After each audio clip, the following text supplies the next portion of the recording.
Okay, ladies and gentlemen, good morning. My name is Eduards Stiprais, and I'm probably the least qualified person at this table to speak about media as the Undersecretary of State of the Ministry of Foreign Affairs of Latvia. However, I must admit that I have a sort of personal quest today to accomplish. And this is just to explain that my late father, during his youth, he was trained or he took his apprenticeship in a printing house of one of the newspapers, which allowed him, during all of his following life, to count himself as the media expert. So he had opinion on everything which has been printed or broadcasted, and older he grew, and with age approaching, he became probably another old grumpy man, and he always complained that there are no more journalists left around. Probably there are some merely reporters, most of them inaccurate ones. So I would say that my task today, and probably even more task of this panel and the following ones, would be to prove the opposite, that there are still journalists around, that we can do to improve the overall media environment, both in Europe and looking beyond in the area of the Eastern Partnership, to make true journalism to thrive and to provide us, readers and viewers, with objective and complete information on what is happening around. I must apologize that our envisaged moderator, Aidan White, who is director of Ethical Journalism Network, unfortunately was stranded in Frankfurt while changing his planes. So he will join us later this afternoon. But for a while I would like then a good colleague of mine, Viktors Makarovs, who is currently advisor to the Minister of Foreign Affairs and also former media expert himself, then to moderate this panel and introduce speakers. Thank you very much, Eduards. Well, good morning, ladies and gentlemen. This panel, which I'm really looking forward to listening to, is going to build upon what we already heard from the excellent opening session, but also those of you who attended yesterday's special event by the European Endowment for Democracy will find that we are going to touch upon the same issues here. This panel is about the media landscape in the Eastern Partnership countries, the trends and challenges that we see there. We're going to talk about different issues here. We are going to touch upon legal and regulatory issues, the policies, the policy environments in these countries. We will discuss what role the governments play and should play to create an open and pluralistic media environment. What's the role of the professional media in these environments?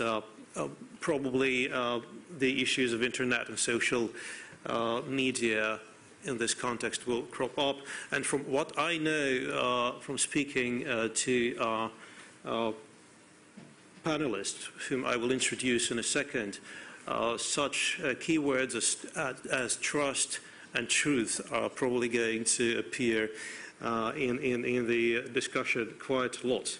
Now, we have a really excellent group of panelists today. I would like to introduce them now.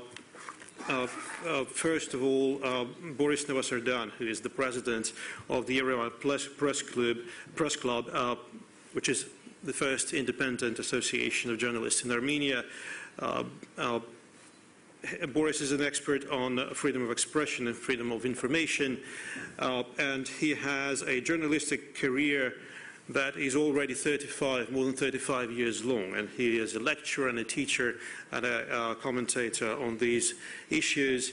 Our next speaker will be Oksana Romaniuk from Ukraine, and Oksana is director of the Institute of Mass Information in Ukraine, and also is a key organizing member of the Stop Censorship movement, and I guess that says it all, what it is about. It's about protecting freedom of expression, also improving citizens' rights to information. Oksana will be followed by Tatiana Repkova, who is the founder of the Media Managers Club. And this is a global online sharing resource and a social network for news media management. And I understand what describes Tatiana's competence best is her book that is called New Times: Making a Professional Newspaper in an Emerging Democracy. And finally, Ehtel Halliste, who is the communication and public diplomacy expert at the Estonian Center for Eastern Partnership, will share her insights on journalism and media in the Eastern Partnership region. Now, I'm really looking forward to the very interesting presentations here. However, we have to take note of the fact that the excellent first panel have taken a little bit of our time. We will not begrudge them that because of the excellent quality of their presentation, but this deficit will have to be answered by discipline, which means that we will have to contain our presentations within the 8 minutes limit. I will make sure that you're reminded of that. We will then have time for questions and a brief discussion, and we will have to conclude for the coffee break at 11:20 at the latest. So, without further ado, I would like to give the floor to Boris Navasardian, the president of the Yerevan Press Club. Please, Boris. Thank you very much. For the balance and respecting the audience, I will show my slides in English, but I will speak in Russian. So please change your equipment if you need to listen translation from Russian into English. And I will check how this works. Okay, that's fine. So first of all, I would like to thank the organizers of this first media conference, because in the very beginning of the initiative of Eastern Partnership, we haven't seen great attention to the problems of the media in the framework of this initiative, and it's very good, on one hand, that those challenges that manifested themselves during the Europeization of the countries of Eastern Partnership, and now I mean the geopolitical confrontation, we see what a great role is played by media component, and it's not an accident that it's exactly now that this first media conference was initiated for the Eastern Partnership. And I hope that the tradition to pay attention to media will continue. I would like to start with the fact that during last years, some organizations that take active part in a civil forum initiated a project that is called Media Landscape in Eastern Partnership, and many of those organizations are represented here. And this research that they conducted allowed us to determine progress or regress in media freedom, and the research itself was based on surveying experts in all the 6 countries of Eastern Partnership. And I will briefly tell you about the findings of this research, which you can find in more details in this booklet that are at the entrance. It's the second booklet in the framework of this project, and it fully represents the situation in all the 6 countries as far as I believe. This is a chart, a comparative chart that shows different indicators in the countries according to 4 to 5 components: policy, practices, broadcasting, internet, and overall ranking. So these are the main components that probably determine the dynamics of the situation in our countries.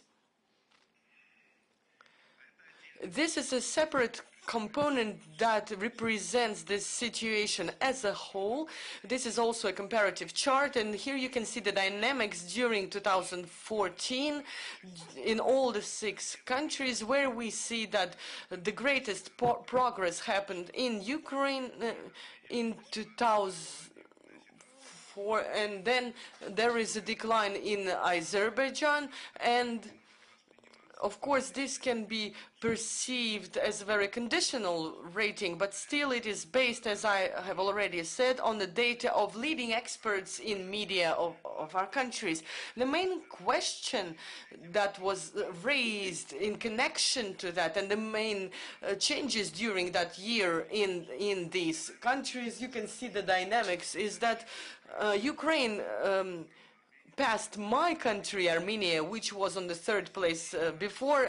There was a great breakthrough in Ukraine, and we have had a lot of discussions. How can it be that in the country where media are being closed and forbidden to broadcast, and journalists are of foreign countries are taken away their accreditation, arose questions, and I will answer this question a bit later, but now I will only show you the results of the research. In this chart, you see the situation in broadcasting. It's approximately the same as the overall situation. Here you can see the situation in the internet. Some changes are related to the fact that the situation is in Azerbaijan and Belarus is basically equalized, though according to other indicators Azerbaijan was higher. And finally, policy for media, and I will stop here because there are some comments that I would like to share. How these problems are represented and solved by our experts from the Eastern Partnership countries. This is a small font, but I will try to tell you in short what we mean. In Armenia, the main problem and the main task right now is to amend the law on TV and radio to address the independence of regulatory bodies and create a legal environment relevant to digital switch over. In Azerbaijan, our experts emphasize the importance of adoption of the law on defamation and cancellation of criminal prosecution of people who are active in media and who often are forced to pay or at least have this debt to pay, this demand to pay high amounts of compensations for moral damage. As to Belarus, the main issue, according to our experts, are as follows: revision of the presidential decree on the regulation of the internet, and the principle of blacklisting for websites with restricted access. Elimination of actual state monopoly over the main media, and privatization in the field of media and creation of competitive media market is also important. As to Georgia, the main issue, according to our experts, is to overcome partisanship in media, meaning political influences on political impact on media. And in Georgia, we can see well-developed pluralism. However, political affiliations of media affect the general situation, the market, and we need to find out the ways to ensure pluralism and regulate, reform public broadcasting, improve regulations on transparency in media funding, and encourage politics-free investments in media. In Moldova, the main challenge is the insufficient transparency, which results in considerable control over media by politicians and oligarchs, and therefore it is required to regulate this situation by laws and regulations. As to Ukraine, there is a need to conduct privatization of communal media, which are still owned by these state organizations and structures.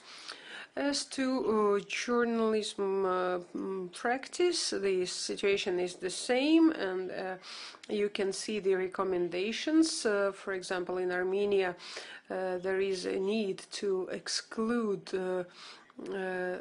the avoidance of liability for those who restrict the activities of journalists. The same difficulties are also in Belarus, in Georgia. Public television should be addressed in Moldova press media, and Ukraine access to media is sometimes problematic.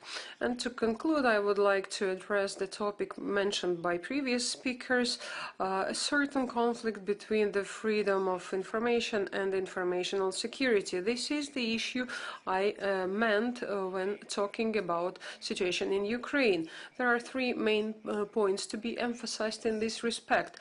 On one hand, we can see the misuse of information when we see propaganda instead of information, and the term informational security is often a pretext or a reason to restrict the freedom of speech and expression. And the list of Nemtsov, so-called, presented by Russian opposition to Europe and the US, there is a demand to restrict journalism, close the access to these countries for those people who work in Russian media and do not abide by the principles of freedom of speech.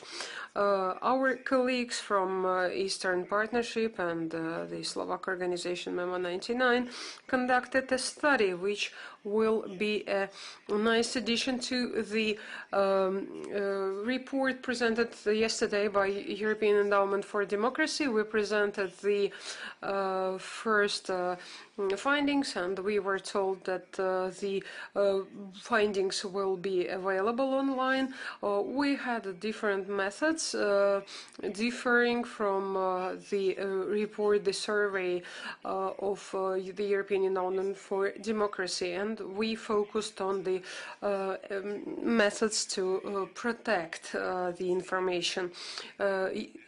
We can use this media entrusted by local citizens and the use of independent sources of information, and the priority of the access for media working in national languages to the sources of information and efficient work of national regulators.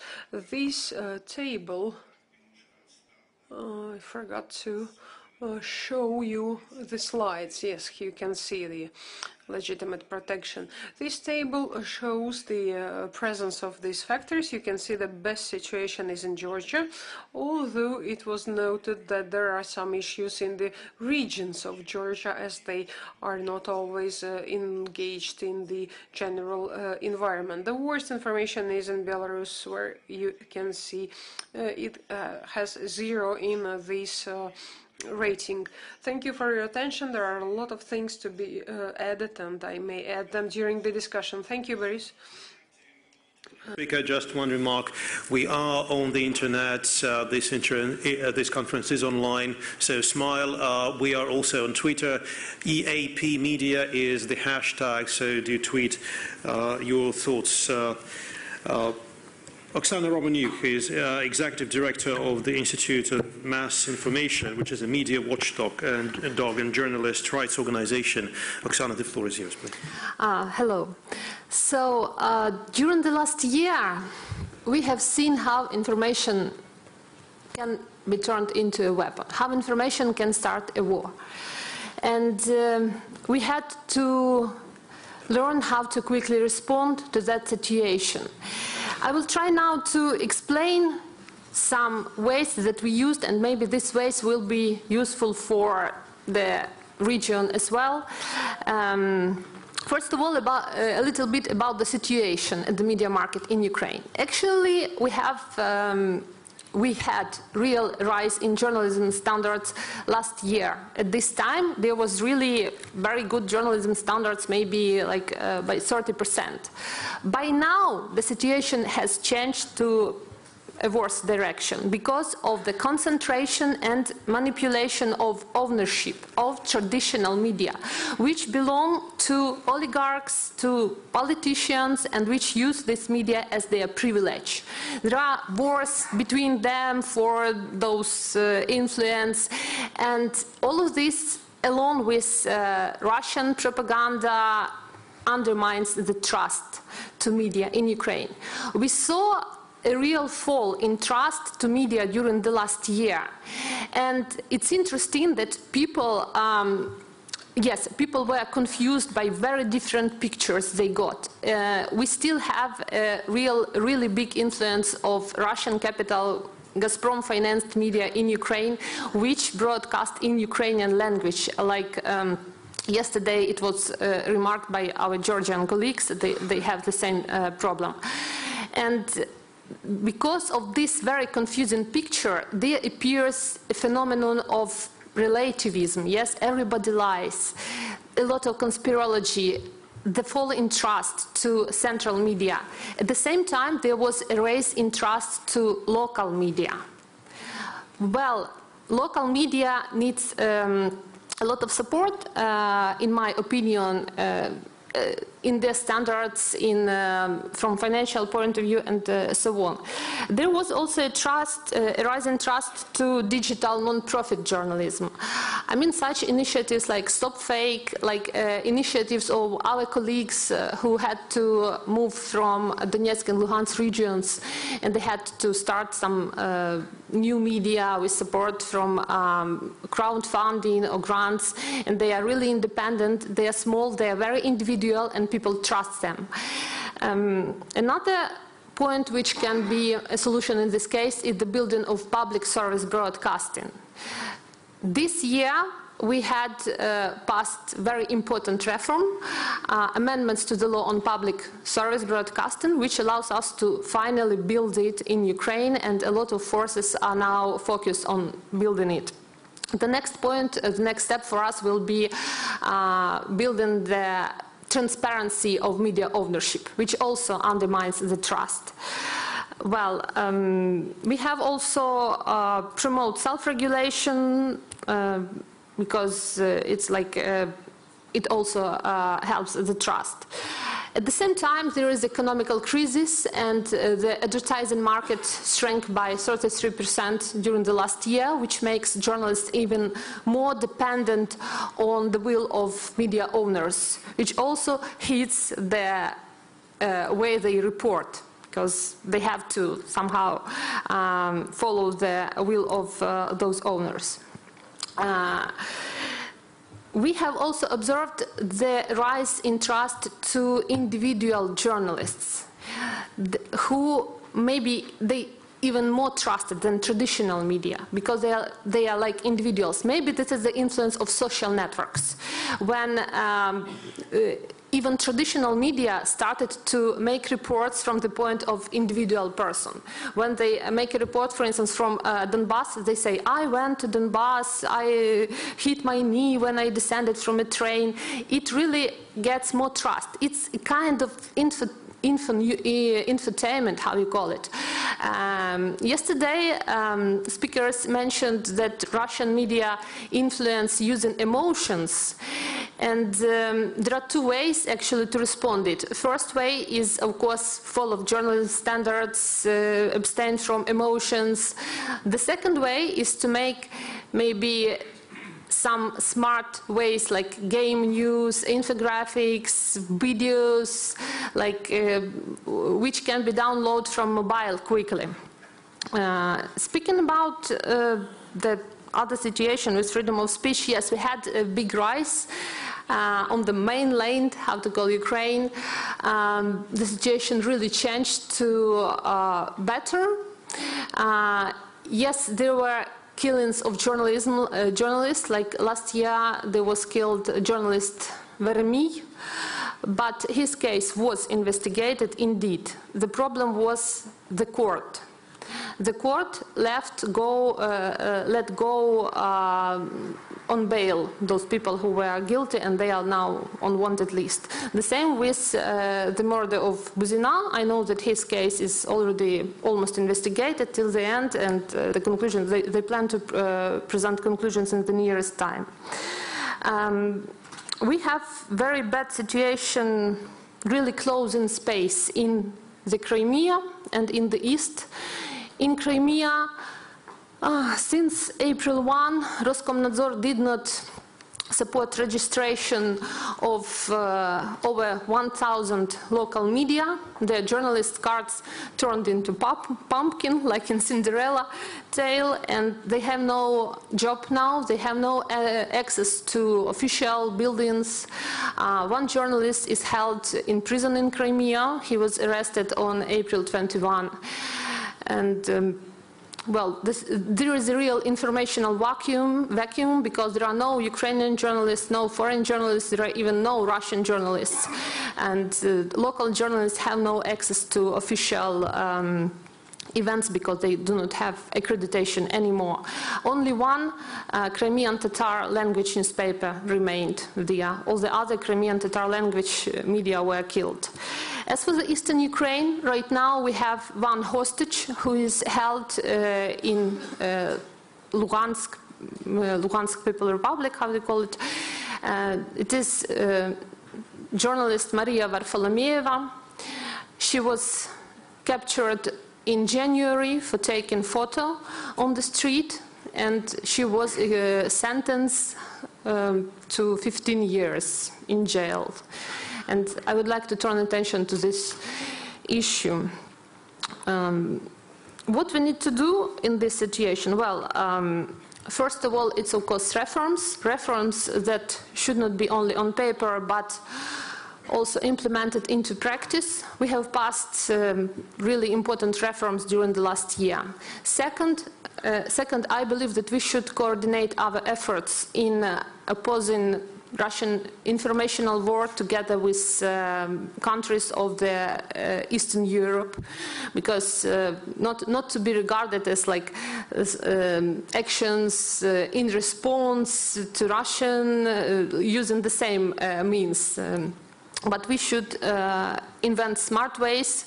We should openly tell that it is xenophobia, that it is hate speech, that it is violation of human rights, and we should look for common decisions for this. And of course there should be better education for journalists, better education for consumers of information, and there should be support for local media, for digital non-profit journalism initiatives, and for individual media, for individual journalists in Ukraine. Thank you. Thank you very much, Oksana, for these suggestions. I'll just say that at the very end of the session, I'll ask each of the speakers to give a very brief, 30-second, perhaps list of ideas and recommendations what to do. But thank you very much for already sharing your insights. We'll come back to them later again. Now I give the floor to Tatiana Petkova, founder of the Media Managers Club. Please, Tatiana. Good morning. It's good to be here. In my presentation, I would like to focus on the factors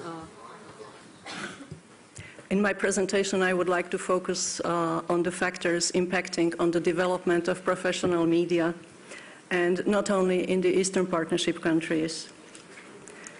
Here I have distinguished the 5 major groups of factors and categorized them in accordance with my favorite SWOT analysis. There is only one group of internal factors which we journalists can manage directly and thus make them our strengths or weaknesses.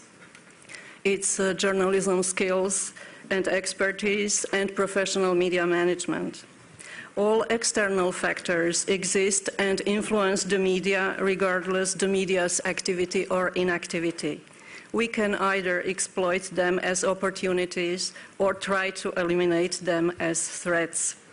Only the first 2 groups of external factors, democratization and digital media revolution, can be either an opportunity or threat. Propaganda, disinformation, information war, and war in Donbass, they all, from the point of view of professional media management, are always a threat, just like a kind of unfair competition.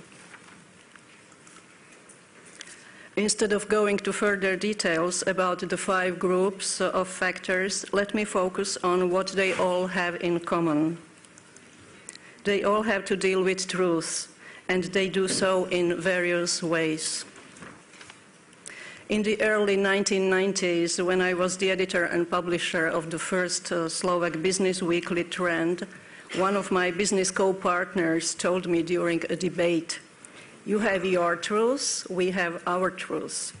Since then, I have been scrutinizing carefully what the truth actually is, and can seeking the truth be a universal guiding principle of journalism? Judging by principles of logic, any given proposition or statement can be labeled either true or false. But truth is also a philosophical category. There are as many truths as people. Which one is the absolute truth? The God's truth. Which God? Christian, Hindu, Muslim, another one? Therefore, in journalistic practice, a truth should be perceived rather as precision of facts. But is it? Here are some recent quotes about truth in journalism. There are 2 types of truth. One is moral truth, and the other one is legalistic truth. Working for a tabloid is not about telling the moral truth, but to give the best possible account that you are able to give in a situation by sticking to the legal truth as much as possible, but leaving out the inconvenient truth. Now, we could belittle this idea about moral versus legal truth by pointing out that Richard Pepiot is an ex-journalist, moreover from a tabloid newspaper where he was producing fictional stories about celebrities, as he himself admitted. Here is an active journalist, Martin Šimečka, editor at the well-respected Czech weekly Respect, several weeks ago. Never before have I experienced such a feeling of futility of the struggle for truth, which is visible to the naked eye, and yet so many people do not see it. And I do not mean the ideological truth, but the simple one, which can be verified by just using common sense. And here's one of the guiding principles of journalism as defined by the well-respected Pew Research Center in the United States. Journalism does not pursue truth in an absolute or philosophical sense, but it can and must pursue it in a practical sense. So, instead of finding the unconditional support for the truth perceived as precision of facts, I have found plenty of quotes about variety of truths. It did not take any deep research to compile this list, and I guess it could be much longer. It's us, journalists, who juggle with truth. How can we expect that our audience always perfectly understands which kind of truth we are seeking and talking about? And how can we expect that our audience and the public at large will not fall for Margarita Simonian, the editor-in-chief of the state-funded TV news network Russia Today, who contends there is no objectivity, only approximations of the truth by as many different voices as possible. Using the word truth across nations and cultures leads to Babylon.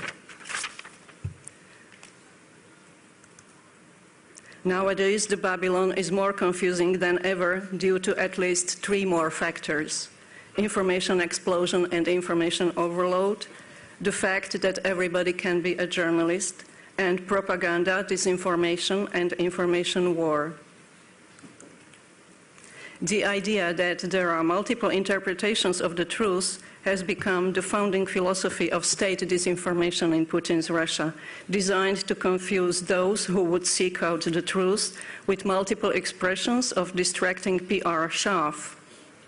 So replying to the pro-Kremlin media narratives about the truth by more narratives about the truth from the other side means only to contribute to the growing confusion. Professional journalism does not need the labels of truth or objectivity. If it is factual, it is also truthful. If it is complete, it is also as objective as possible. Professional journalism may be the best counter-propaganda. However, there are no simple answers to real-life situations.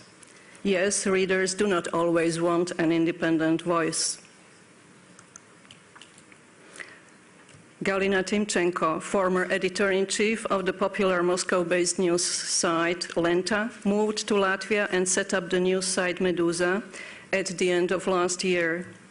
Galina should be here in this room now, at least according to the list of participants. Is she here?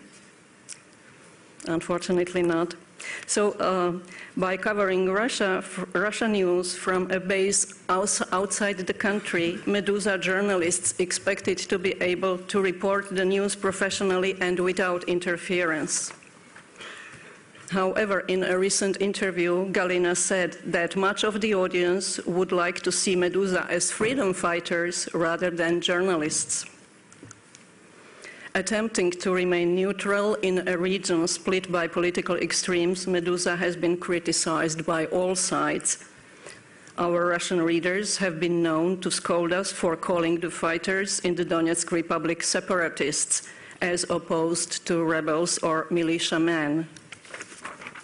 Ukrainian readers, on the other hand, wish that we'd called them militants or terrorists.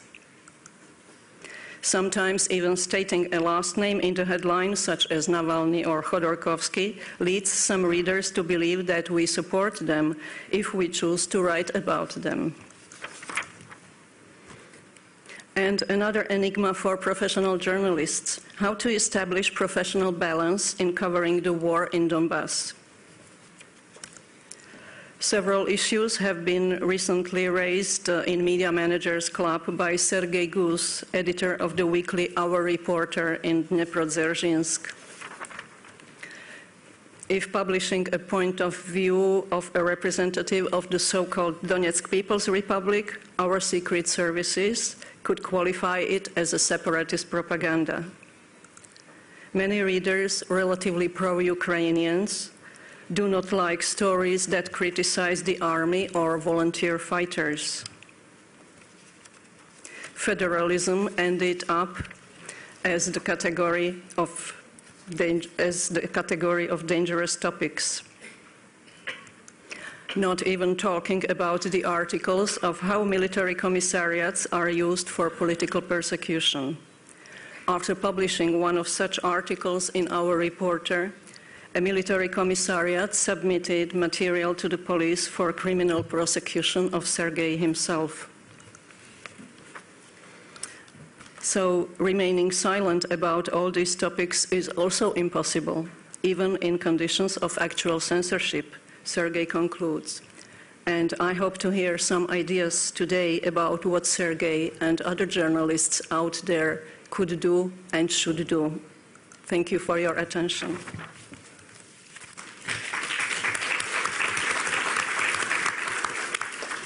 Thank you very much, Tatiana, for this wonderful excursion into the theory and philosophy of the word truth, but also in a way that is very topical and very close to the reality we live in. Our final speaker is Ehtel Halliste, who is a communication expert at the Estonian Center of Eastern Partnership and obviously has a lot of expertise in the Eastern Partnership media issues. Ehtel, please. Thank you, Mr. Chairman. Am I audible? Yes? Lovely to be here and share ideas with such distinguished colleagues at all the panels, but at the same time I see so many familiar faces here in the hall or audience with whom we have already worked and continue to do so. So I really thank the Latvian presidency for inviting Estonian Center of Eastern Partnership as a panelist. These days it is horribly hard to attract attention, so I'm going to make things a little bit topsy-turvy and draw attention to another aspect, how media and journalists can be helped. Yesterday, our colleagues from the European Endowment for Democracy presented initial findings of a feasibility study on Russian language media initiatives in Eastern Partnership and beyond, and the executive director of the EED, Yerzy Pomianovsky, titled his article in EU Observer, "Russian speakers deserve good journalism, not counter-propaganda." One cannot agree more with this statement. I would only like to expand this statement to all media consumers. Everybody who watches television, everybody who listens to radio, everybody who reads papers anywhere in any language deserves a quality product. Now, how to achieve this quality product? I'm quite sure that my colleagues already have drawn attention to bigger issues like media environment, legal issues, and so on and so forth. I would like to speak about very practical and concrete things that can be done on the basis of our work at the center, because devil is very often in the details or small things. Let me bring into the picture another study. This time it is made by our center, and it is called EU-related communication in Eastern Partnership countries.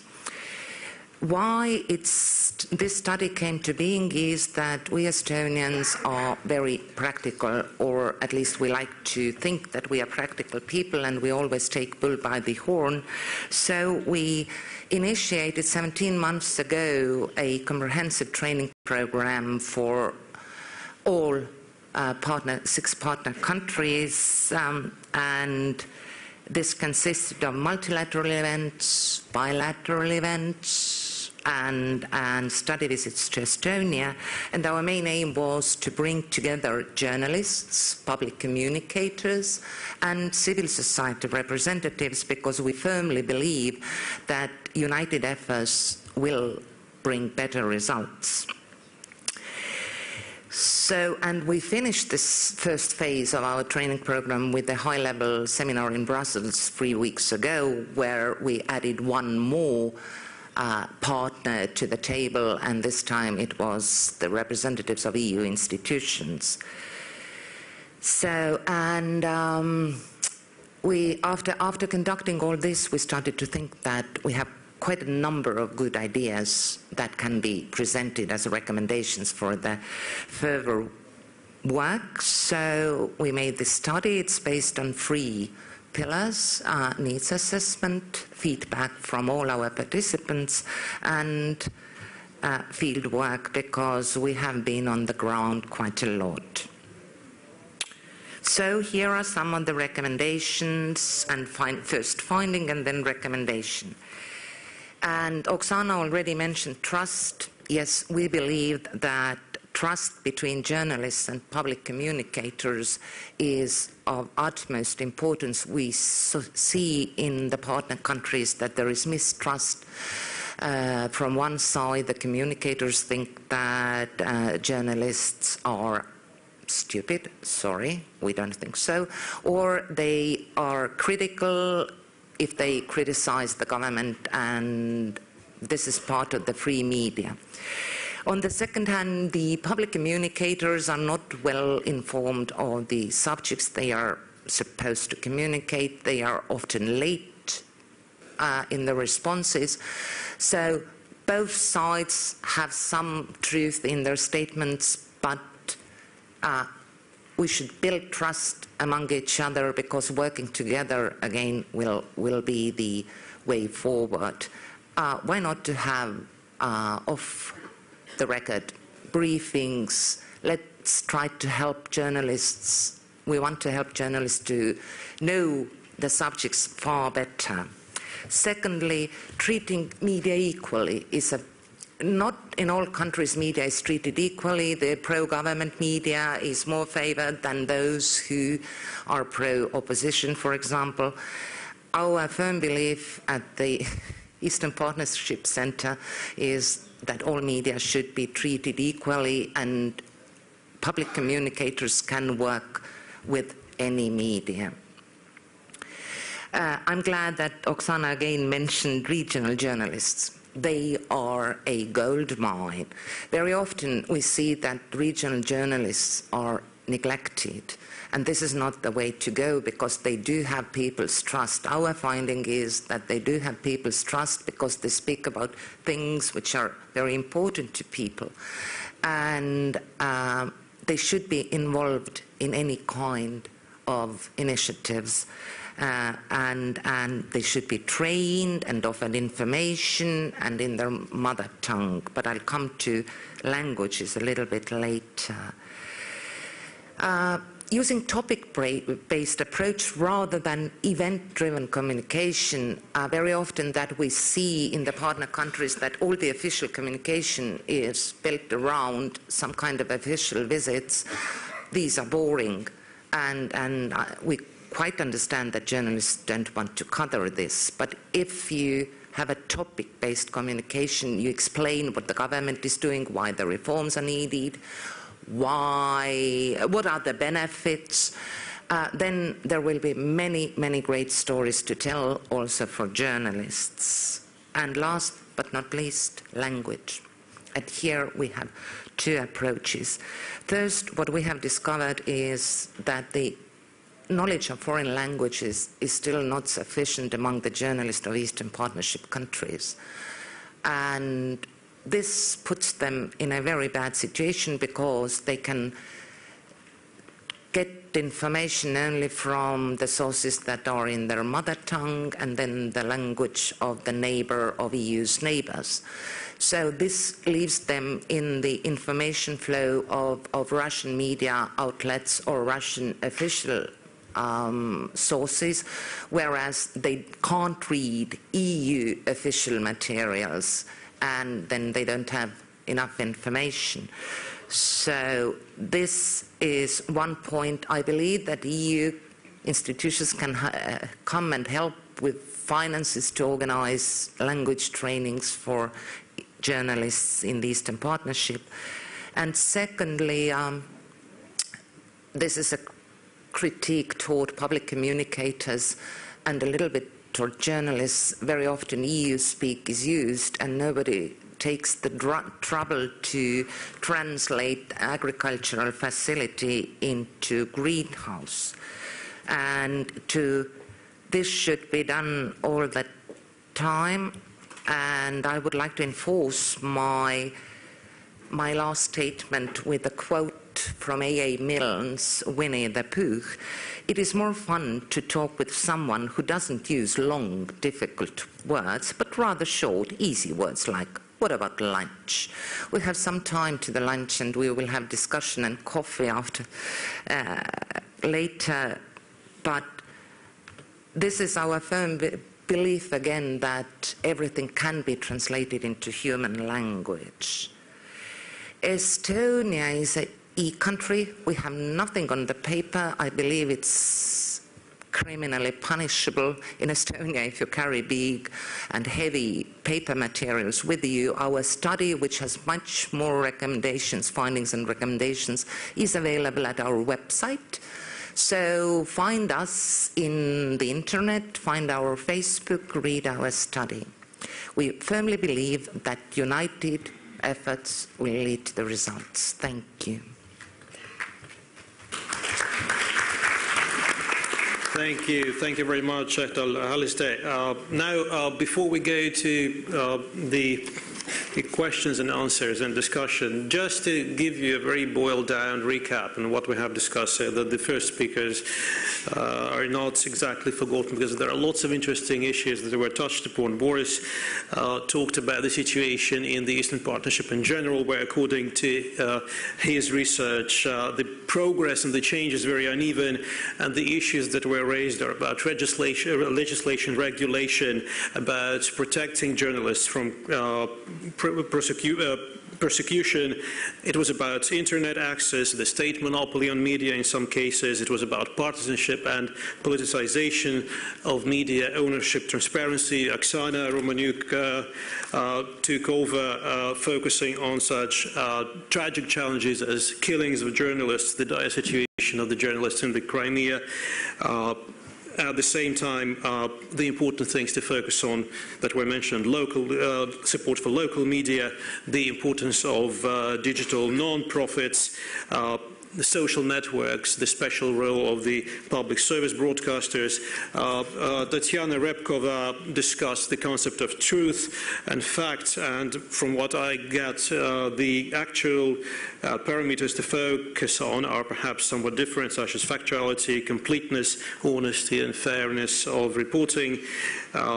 And there are some extremely difficult challenges facing the journalists in covering conflicts. So there are lots of things to think of, and Ehtel, as the last speaker, was focusing on the very practical aspects of building trust between journalists and communicators, about treating all media equally, about, again, focusing on the needs and the potential of the regional journalists, and the importance of language, where human needs is the language that we all should strive to speak. It is time to take some questions, and I will try to take them in batches of 3. So the lady over there in a white jacket, then the person, I'm sorry, I can't see exactly from here, again a lady from the top row, and there was one person here. Please. Thank you very much, Chair, for the very interesting and inspirational panel. My name is Ratka Becheva. I'm a Senior Project Manager at the European Broadcasting Union. I was pleased to hear that the importance of building of strong and credible public service media was raised by most of the panelists. And my question is, where do you see the major challenges for in the transformation from national broadcasters to public service media in the countries, in the Eastern Partnership countries? Thank you. Let's take the next question over there.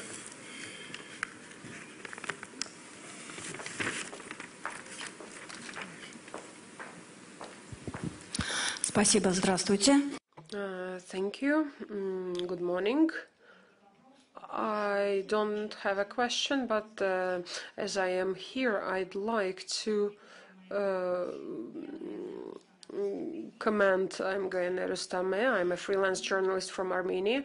And this is not my choice. I was forced by these circumstances to work as a freelance journalist. I started working as a journalist in 1987 when the Soviet Union was about to collapse, and we started working to ensure this freedom of speech.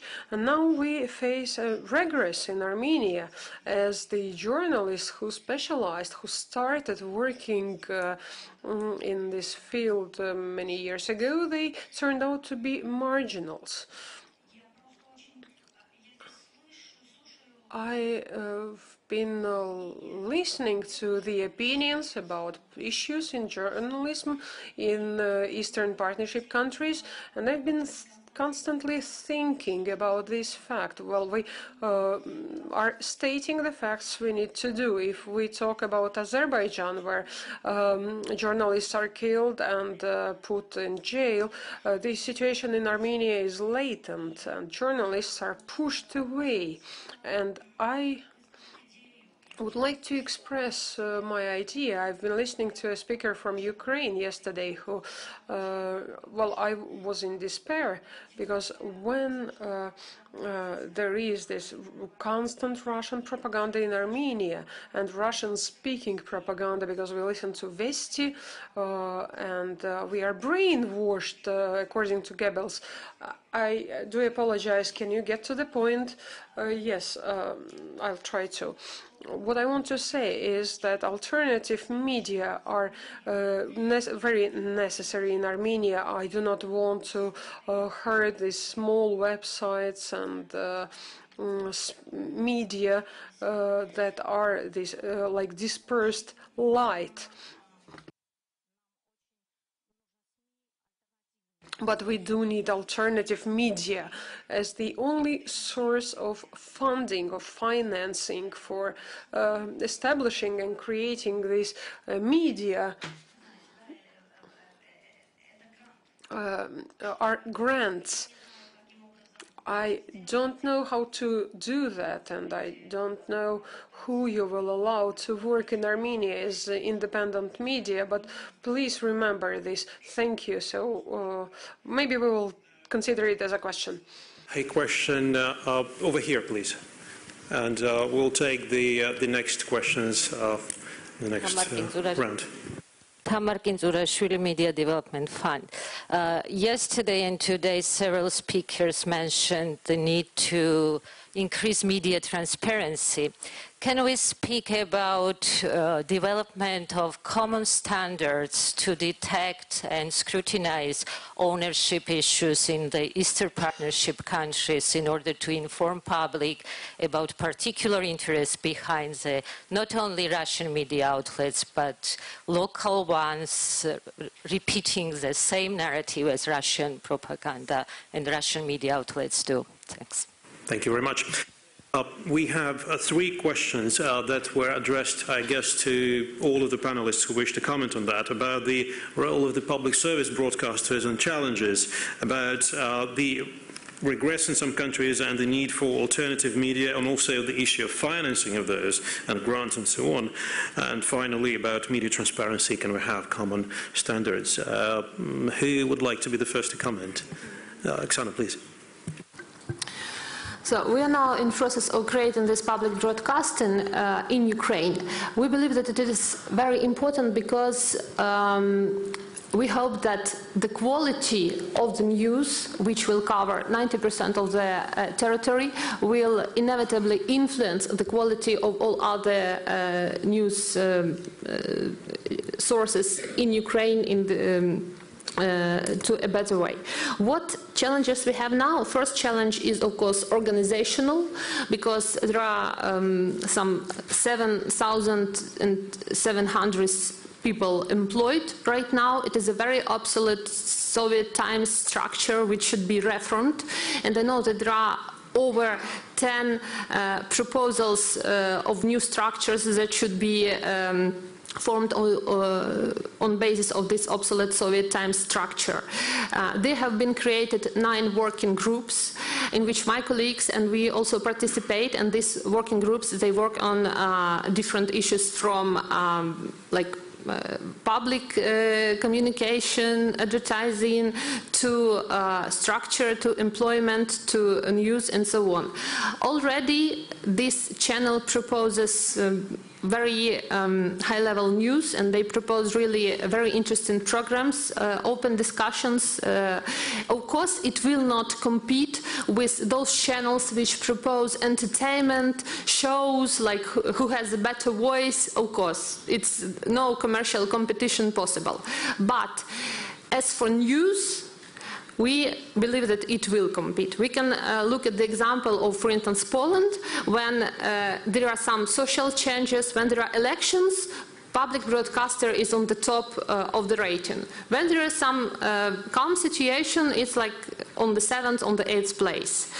And speaking about the media transparency system, I think it's very important also to raise question of media transparency at the local level. We plan to launch 4 investigations at the local level because, yes, previously, even previous year, we focused a lot at the all national broadcasters, which is of course important, but we really paid very little attention to local media, which also belong to local businessmen who promote their own views, and the quality of journalism there is really very low, and it should be solved in a better way. There are some decisions, for instance, again, a decision from Poland, which I know they created a club for instance, press publishers. Inside this community, they disclose real circulation of their newspapers. For instance, in Ukraine, they post some figures of circulation that they have nothing in common with reality. This, of course, hits advertising market a lot. There are a lot of problems, monopolies, and when they disclose real circulation, even inside this club, it will improve advertising market, and it will improve the standing of independent sources of information, because it will liberalize the market.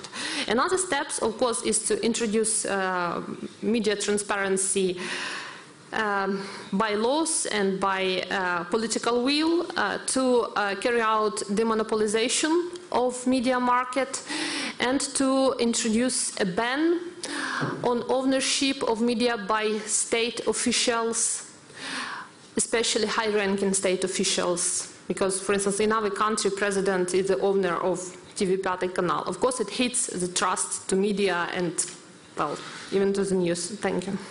Thank you. Oksana, Boris, would you like to comment as well? Thank all for the questions. The first about the challenges with the transition to public broadcasting. I think 2 main factors are here that are preventing development of public service broadcasting in all Eastern Partnership countries.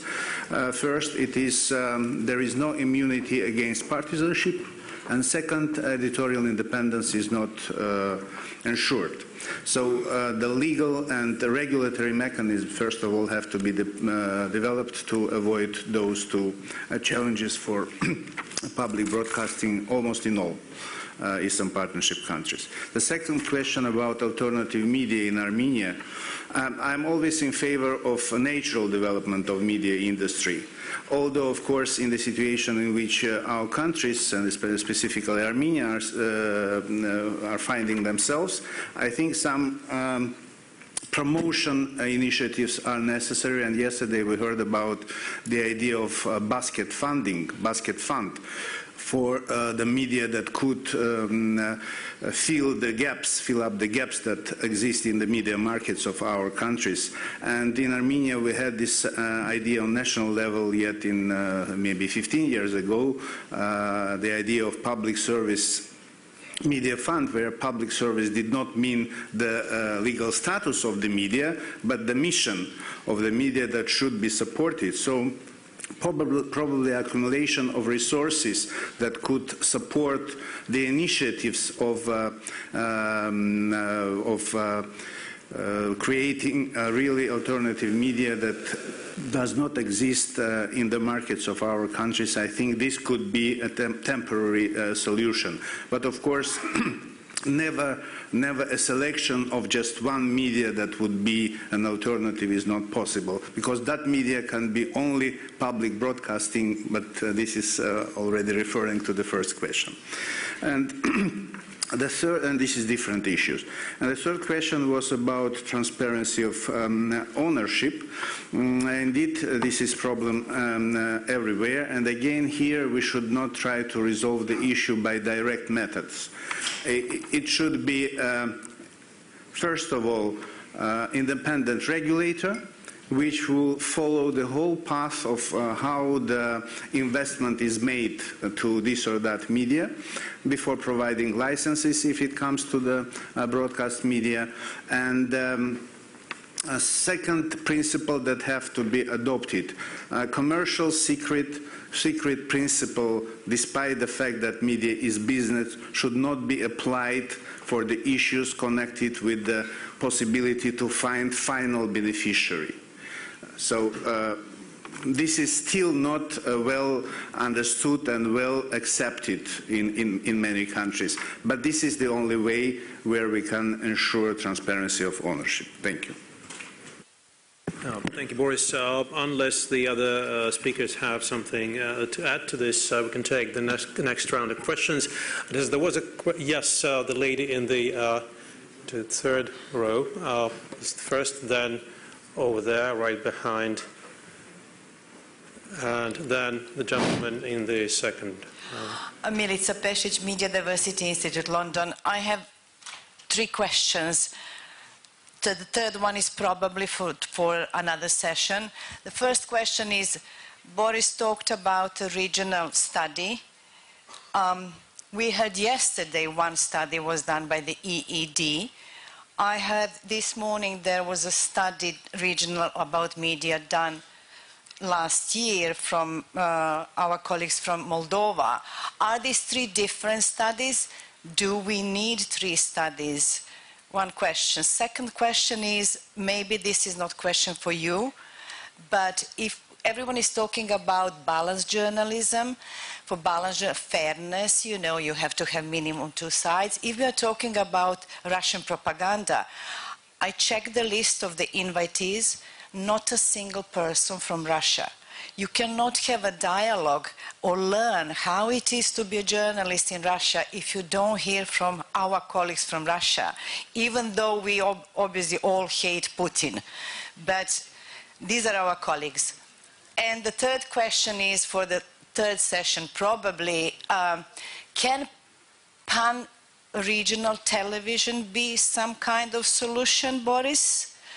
And then can pan-regional media literacy kind of thing, like Ukrainian stop fake news, regional in Russian language, be a solution to educate people about propaganda? Thank you.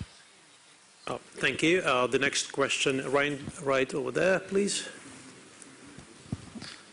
And please make the questions and comments very brief, because we are running short of time. And Ayaz Mirzayev from Azerbaijan journalist, and that's pity we started participation in this even very bad after the very bad news from Azerbaijan. You know, yesterday more than 16 people died in fire action in human house, but the main issue I think I am sure that the main issue and main question in all of our participants, our delegation, in his mind, if there are any standards about journalists who try to promote separatism in European Union, if there are any standards, because I heard and I watched a speech of Mr. Commissioner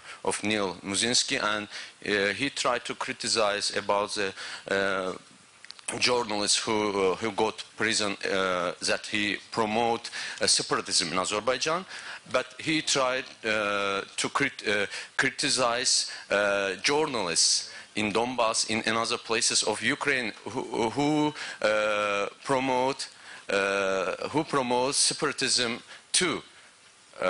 Why? In this case, he tried to protect, but in another case, he tried to criticize. But we try to know that if there are any standards about journalists who try to promote separatism in European Union. That's a question. Thank you. And the last question this time in the second over there. Yes, please, if you... Please. Just very briefly, I wanted to tell you that we are talking so much. I'm Andrzej Krajewski from Poland.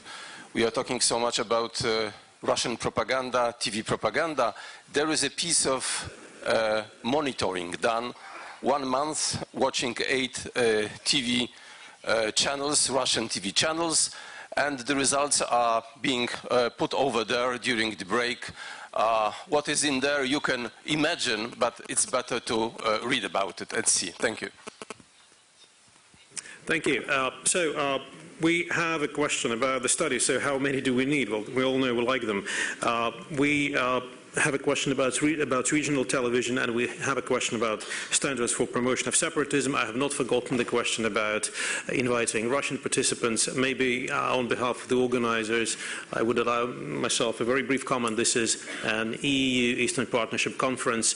It is perfectly understandable that the Russian media and the Russian journalists in reality are very much part of what happens on the ground, but from the very practical point of view, when you organize an event, you have to set certain boundaries, and this time I guess the boundaries were set the way they are. That does not preclude dialogue, I think, in the future that involves other parties in a more direct way, but that's something that has to be discussed in other contexts and in other fora.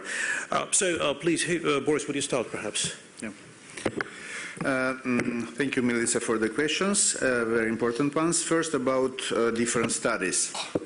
Since the challenge is quite fresh, it is, I think, natural that different players and different institutions try to tackle it, try to address it.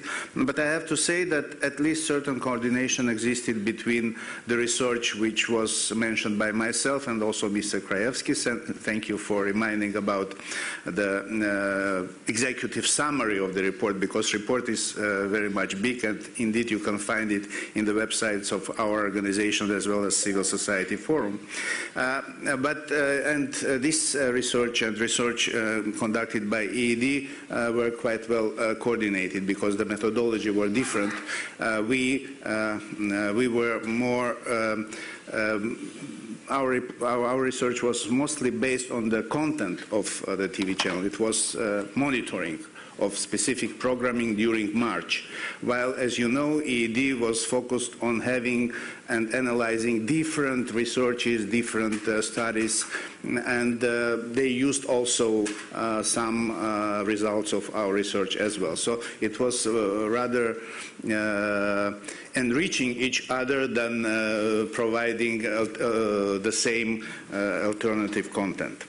About regional TV, also important question, and again I will share my principle that the less artificial involvement in the media industry we have, the better. So I think if we are talking about alternative content for our region, which could somehow balance Russian propaganda, then I would say that using existing opportunities, existing media is very much important. And as such, I first of all consider Dost TV channel, which is not accessible in many of our countries, or the accessibility is very limited. So allowing Dost to be at least in all cable packages in our countries through some kind of support, maybe financial even support, because you know Dost is selling its products. It's the only way that this TV company exists. And also helping Dost to have local contributors from the Eastern Partnership countries, because again, because of financial difficulties, they do not have their correspondence journalists in many places. So this kind of support to Dost could maybe resolve the problem of regional TV. And a very brief answer on the question about promotion or propaganda of separatism. First of all, please accept my condolences about the tragedy that happened in Baku. And I saw already the pictures where renovating of that building is taking place. I think it's very timely initiative, although many people suffered. But I mean, there are a lot of ideologies that exist in this world. And I mean, separatism got very negative connotation because it is somehow compared with terrorism, with extremism and things like that. But by itself, it's a very neutral term. And if it is not accompanied by xenophobia, propaganda of war, propaganda of terror, I think this is not something that has to be anyhow restricted to appear in the media content. So it is rather to think about general issues, general ideas that have to be restricted in the media. Again, propaganda or discrimination and xenophobia. If this or that ideology are free of those, then it has to be all opportunities to be spread through media as well. Thank you. Do other panelists have anything to add to that? If not, we can take three very, very brief questions and very, very brief answers. One question over there. I see a lady on the second row, I guess.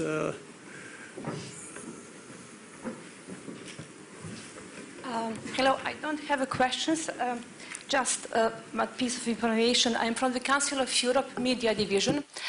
And I'd like just to inform you that the Council of Europe has very precise standard on media pluralism, media ownership, and media transparency. So in our activities, we can be inspired by this. And also to inform you that the Council of Europe, thanks to the funds of the European Commission, will have the projects in the region. We will have the specific projects based on the country-specific needs and also the regional ones. So I will be very happy to discuss with you on very, very concrete steps concerning our common activities. Thank you. Thank you. Over there, please. Hello. Ekat Kashelashvili, Georgian Institute for Strategic Studies. I'll try to be very brief with my question. Very good comments and questions about the ownership-related issues, but then I think that we need to be looking further than that. We have to be speaking about the actual financial independence of the companies, which are the business companies, basically. How sustainable they are. So when we speak about the owners, are they donors to those companies, or they are owners as the business owners of them who are profiting as from the businesses from those companies? And with that regard, how the regulatory environment actually encourages financial sustainability and independence of editorial policies with that for the media companies rather than restricts that. And in that sense, we have the new emerging trend in Georgia where implementation of association agreement has been attempted to be used basically for circumscribing it, narrowing down financial independence of the private media companies, and then rather than encouraging the vice versa development for that matter. We have the new draconian regulations for advertisement and sponsorship in the country that has been adopted with unprecedented speed, which left no time for reaction to the media companies even in a proper sense. So what we have as a result is something that especially small companies could be damaged out of that in terms of having lack of the financial income. The main aim of the new regulations was to target the biggest media company in Georgia, which is critical to the government. So they will be damaged as well, obviously. But as a result, we will have shrinked media market in the country, less resilience to the aggressive growth of the Russian media outlets in the country, and we already see that in Georgia with the recent polls that NDI came up with, 20% of the Georgian population trusts and watches Russian media as the primary source of information. So even in the countries where we see that the pluralism is in a better shape, it's very fragile. So my question is how the EU or Eastern Partnership platforms can be more attentive to early signs of the negative developments in the countries that are thought to be in the better shape. Because we haven't heard, frankly, anything, either from OSCE or Council of Europe, from EU, very limited reaction to what happened. And it's at the early signs where something can be done, actually, to maintain the media freedoms and encourage that, rather than just to speak in the situations when, frankly, nothing or very little can be done because it's already so bad. Thank you. Thank you for your question. We'll take the last question and nothing on this side. So I see a question up at the very top row, please.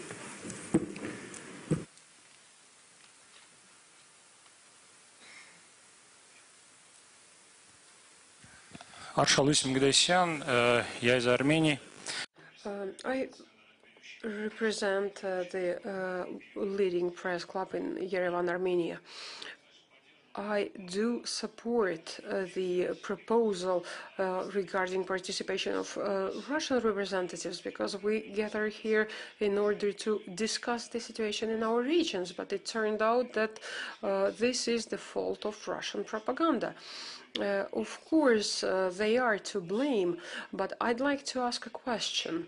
Do our experts think that the alternative sources they want to support and they may be involved or may become a part of this brewing informational war, considering current geopolitical interests? So there is this fear, and what is being done in order to avoid this process? Thank you. Спасибо. So we have had the last round of questions, and perhaps we could start with Oksana, but please be very brief because we'll have to. Okay, I will be very brief. I will just remind everybody that yesterday there was a panel with participation of Galina Timchenko, who heads Meduza and who previously headed Lenta.ru. She had to leave Russia. Obviously, she could give perfect insight in this local situation. I also do not think that representatives of vertical censorship structure could give some insight in the situation, which will have something common in reality. But for instance, in Ukraine, and I'm pretty sure that here in Baltic countries there are a lot of Russian journalists now who had to flee from the country, and there are a lot of Russian journalists who work, for instance, in the center of Kiev. There are RIA Novosti office, there is ITR-TASS office, there are a lot of other journalists, so they are present in our space. And I wanted to point out that it is very important that for the first time there appeared investigations and expert conclusions what is Russian informational war. This is for the first time I have seen this independent expert conclusion yesterday from EED, and it was done by independent experts, which is very valuable. The challenge is not only for us, the challenge is also for international media organizations, for international structures who have to look maybe for new solutions. This is an absolutely new situation, and I believe that even more investigations, more research is necessary to assess this problem and to assess this new challenge, to understand what to do with that. Because it's not only about fake news or xenophobia, it's also about some manipulations and, you know, how you said promotion separatism, how it is acceptable, what to do with this, what is the response. We carried out a survey among prominent independent international media like Associated Press, AFP, Radio Liberty and others. We asked them, how do you report on this situation? And we plan to issue these results, and yes, there is a big confusion actually how to act in this situation, and I think this is a challenge for many organizations, not only for countries. Thank you, Oksana. I understand that Ehtel has something to say, but please be very brief. Yes, I would like to address the concerns of our Georgian colleagues and give some food for thought.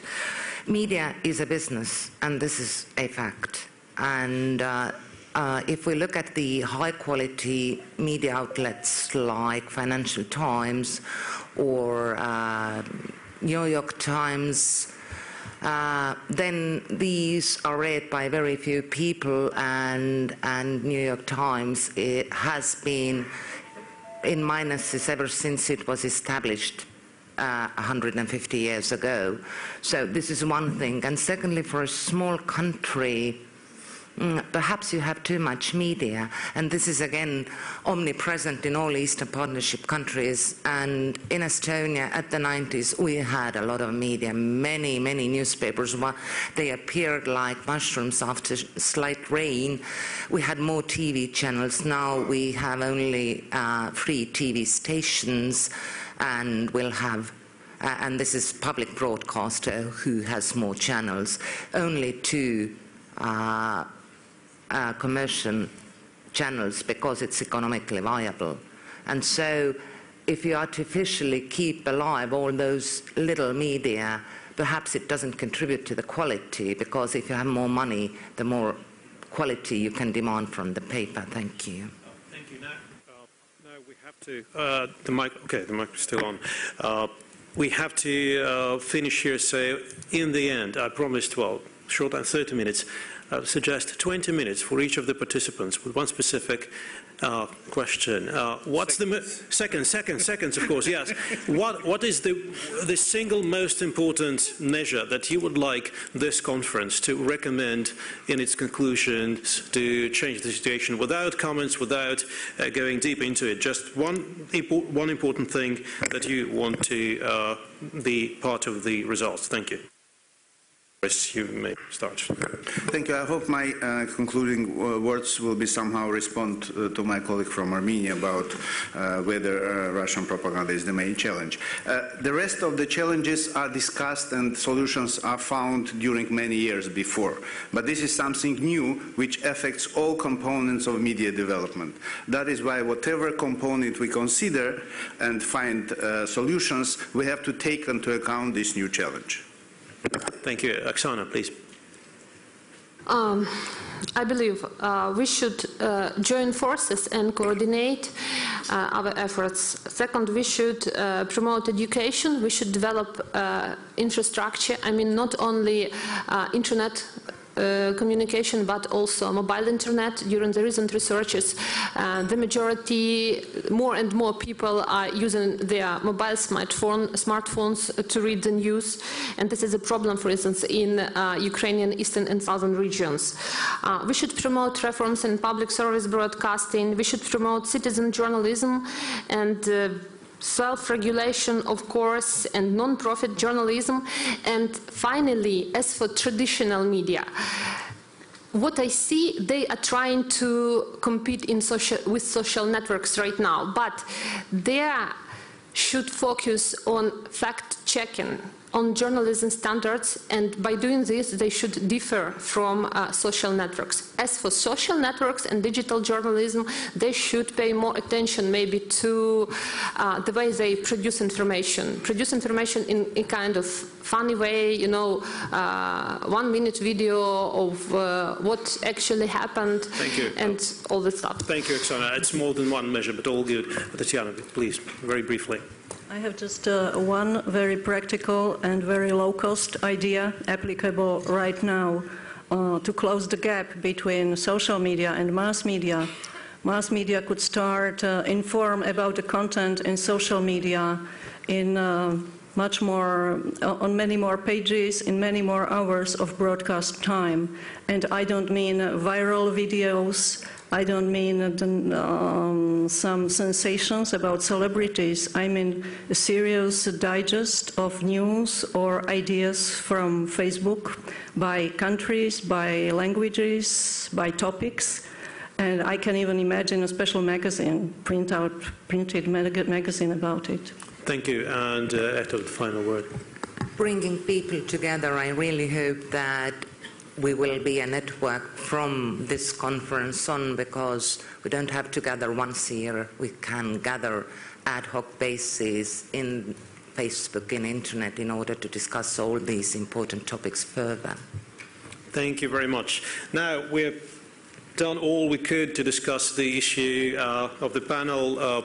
Thank you very much to the panelists, and now I'd like to give the word to the floor to our chair, Mr. Eduards Stiprais. Eduards, please. Thank you, Viktors. Just the housekeeping information. So we should restart not 11:45 but 11:50. Some 5 minutes more to drink coffee, but just remember also for the forthcoming sessions, more we speak, less we drink coffee. And then, if I may, since there was one question which wasn't probably answered, and I hope I have a partial answer to that, and this was on why media outlets sometimes do accept willingly or uncritically some opinions or narratives coming from Russia. And sometimes there is a very practical explanation. I mean, across the countries of the Eastern Partnership and also in the part of the European Union, Russian language is a lingua franca. This is an asset, obviously, but this is also the curse, because for a generation of those above 30 years of age, this is probably the language that they master the best. And if this kind of the asset, this advantage, is coupled with the absence of knowledge of other major international languages, it hooks you onto information which is disseminated in Russian, for obvious reasons. And this is not only a problem if we speak about the Eastern Partnership, but it's also a problem in the Western Europe or in the West generally, because many very respectable media outlets, they place their correspondent points in Russia, in Moscow, for obvious reasons, covering the whole of the region of, one could say, the former Soviet Union. And whether you like it or not, first of all, again, the language in which those journalists, they are obtaining their information mostly is Russian. And then, at least in diplomatic sources, in the diplomatic circles, we have this notion of going native. If you are for too long on one post in one country, you are gradually starting to take on the viewpoints of the local population. You're blending in sometimes too much. So it's why usually diplomats, they are moving around, not staying for too long in one country. So it also means that some very respectable media outlets in the West, they are gradually taking on Russian viewpoints on various events in the world generally, but specifically in the region. And another thing is, which is also speaking about the smaller media outlets in most of the countries of the Eastern Partnership, but also, for example, I can say from my own experience following what's going on here in Latvia, they cannot afford to subscribe to a high-quality newswire. What they are taking what is free of charge, and we know that Russia is providing free of charge access to its newswire. So, for practical reasons, Russian narrative is getting in our media sphere. So, again, thank you very much. Thank you very much to the panelists, to our moderator, and I see you back in 15 minutes.